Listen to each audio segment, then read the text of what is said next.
So the oxygenation of the eye is more complex than of any organ in the body. And why is that? The reason is that large parts of the eye are avascular. So the usual way of oxygenation, which is capillaries going through the tissue, is only in a few tissues in the eye, since most of it is avascular. So oxygenation is to a large degree indirect. We see that in the retina, where the choroid supplies the outer retina and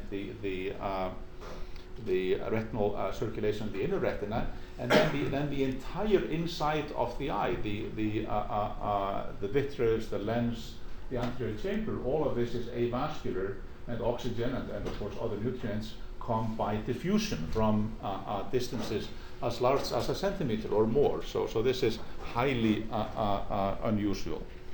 So I will give you some background into one aspect of this, which is the vitreous physiology, and this is something that we started looking at some 35 years ago. It's a long time.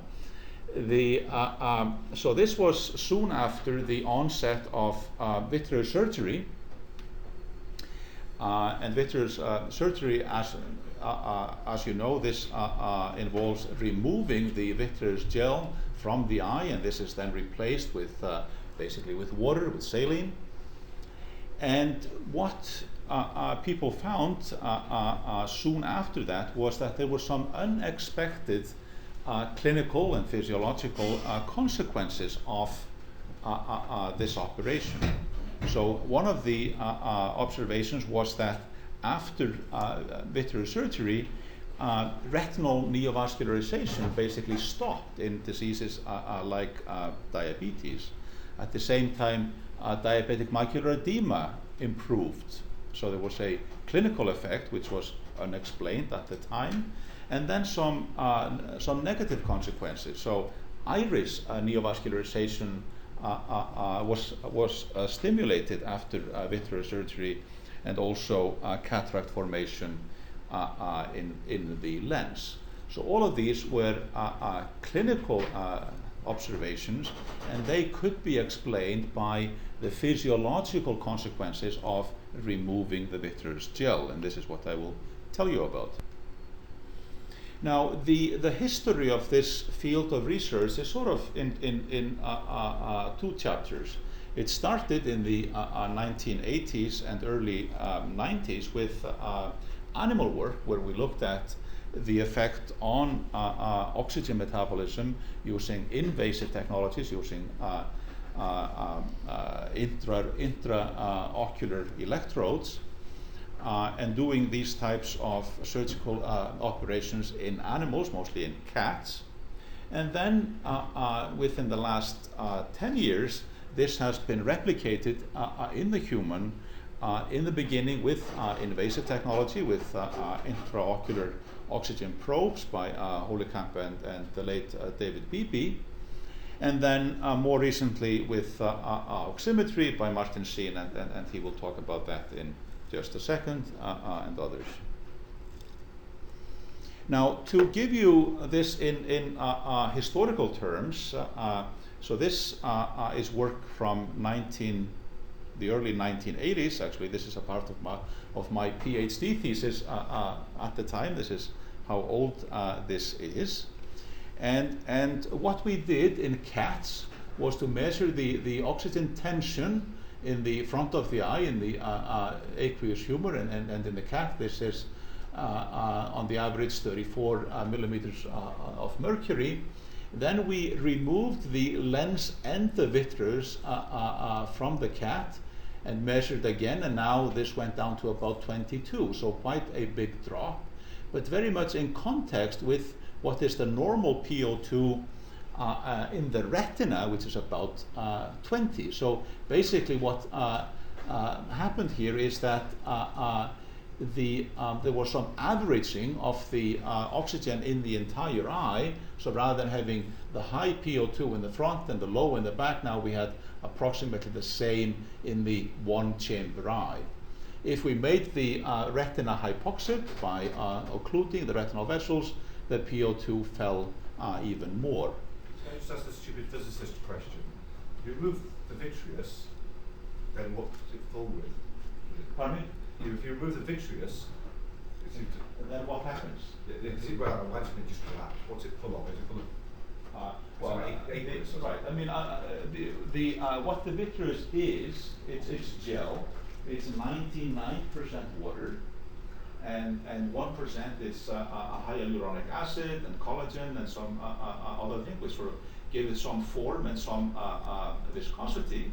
And actually, this entire phenomenon is explained by classical rules of physics, which I will come to in a second. Excellent. But I'm going to do it historically, because when we did this back in the 80s, we had not read the classical physics, so we did not know this. So I'm going to give you the empirical first and the explanation then, because that's just how it happened. And our explanation at the time was that these were basically fluid currents, and that once you remove the viscous vitreous gel, now you could have fluid currents in the low viscosity water, which would transport oxygen and of course other solutes from the back to the front and vice versa. And this indeed was an explanation for the clinical phenomena. I'll not go into that in detail. Now, soon after that, another experiment was done where basically the same thing was measured, except now the eye was filled with silicone oil. Silicone oil is a high viscosity fluid, so this now blocks again the transport between the back and the front. And indeed, when silicone oil was in the eye, the PO2 in the front of the eye went back to normal, went back to the 34 or so. You can see the numbers here. And indeed, silicone oil also prevented the clinical consequences which I mentioned before. So in 1990, we published an experiment where we did the following. So these were cats, and we did vitrectomy, removed the vitreous gel in one eye, not in the other eye. Then we measured the PO2 on the retina in both eyes at the same time. And following that, we created a vein occlusion, a branch vein occlusion in both eyes. So it's a complicated experiment, but I'll walk you through it. So if we look at first the PO2 of the retina, in the beginning we see it is basically the same in the normal eye and in the vitrectomized eye. There's a very small difference, not a significant difference before the BRVO. Now once we occlude the vein, which is here, then we see that in the normal eye, that is the eye where the vitreous is intact, the PO2 falls quite rapidly. And this is of course what you expect to see hypoxia when you occlude a blood vessel. The interesting thing was that in the vitrectomized eye, this did not happen. The hypoxia was much less, it was not significant. So indeed, our conclusion was that vitrectomy prevents retinal hypoxia from a branch vein occlusion, and this of course is a fact that we accept today.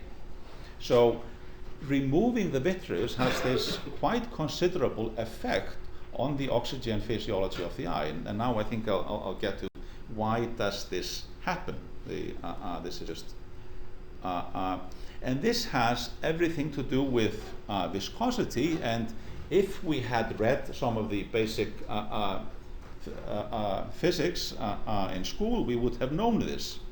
The vitreous humor is more viscous than the salt solutions that replace it, and the transport of all molecules is dependent on viscosity.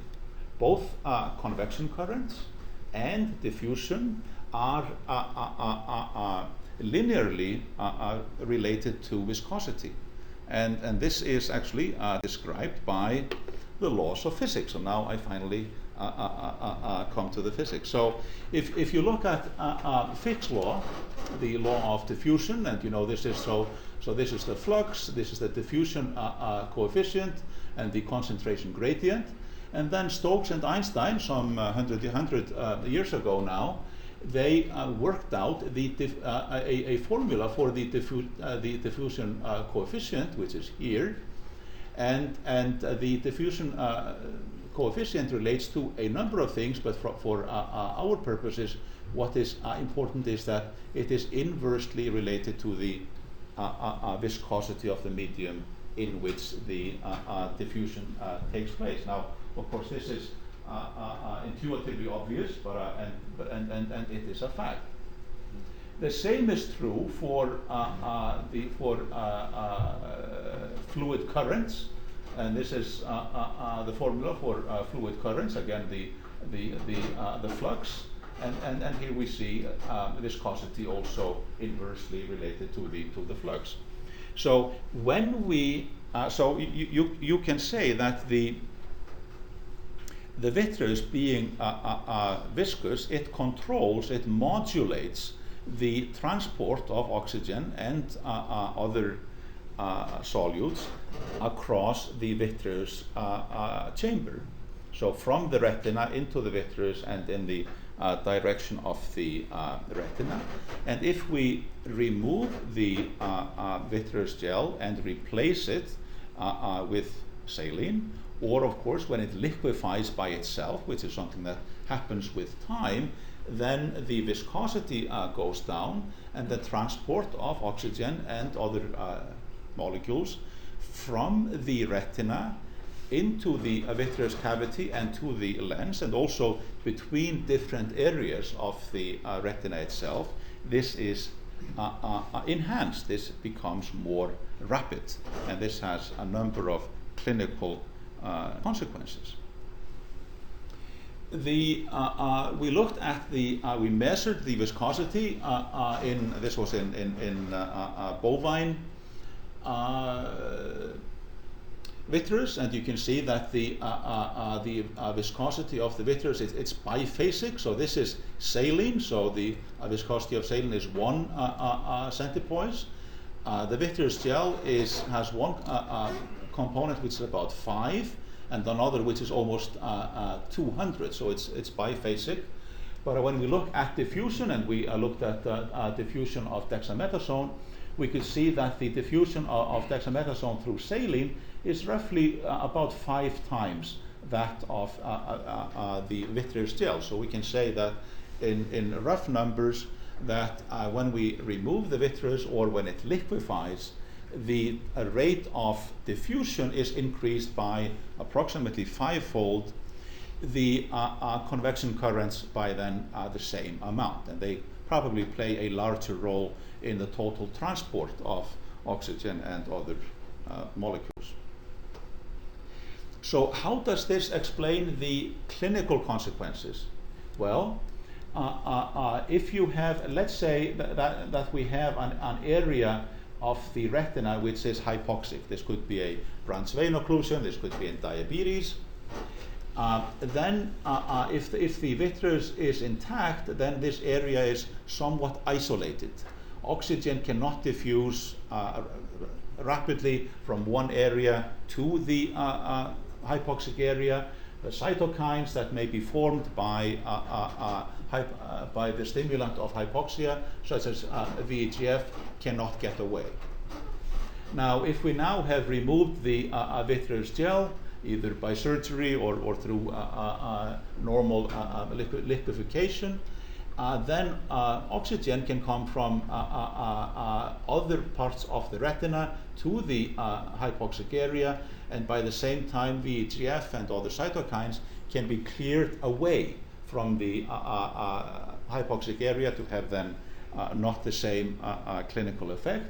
And indeed, we see that neovascularization stops, macular edema becomes better, and so forth. So the physiology completely explains the clinical consequences of vitrectomy or a vitreous detachment, which is a normal phenomenon. Now, this, of course, has then been confirmed with human studies. Martin will tell you about his study in a second, but there are other studies. This is from Simpson using MRI to confirm again the effect of vitrectomy on oxygen metabolism, and also the group in Geneva has basically shown the same. So let me. This is their group. So to summarize this, in the normal eye, where the vitreous is intact, the transport of oxygen and other molecules across the vitreous cavity is slow. It's slow because of the high viscosity. If we take the vitreous away, or it liquefies by itself, then this transport is increased by 5-fold or so, and that has many consequences. Of course, even more so if we also take out the lens, and then this can be reversed by putting high viscosity liquid, such as silicone oil, inside the eye. So this is the sort of the summary of vitreous physiology and the clinical consequences thereof. So just to give you one more context, without going into that in detail, it is an interesting fact that vitrectomy on one hand and then retinal laser treatment, retinal photocoagulation, have a similar clinical effect. They both improve oxygenation of the retina through very different mechanisms, and they both have the same clinical consequences of reducing neovascularization and edema. I'm not going to go into the mechanisms of the laser treatment, but this sort of it's very interesting in the context of ophthalmology that the two main treatment modalities that we have used for, let's say, diabetic retinopathy, laser treatment on one hand and vitrectomy on the other, they have the same mechanism of improved oxygen delivery to the inner retina. And I think that's my last slide. I'll let you read the summary. Thank you.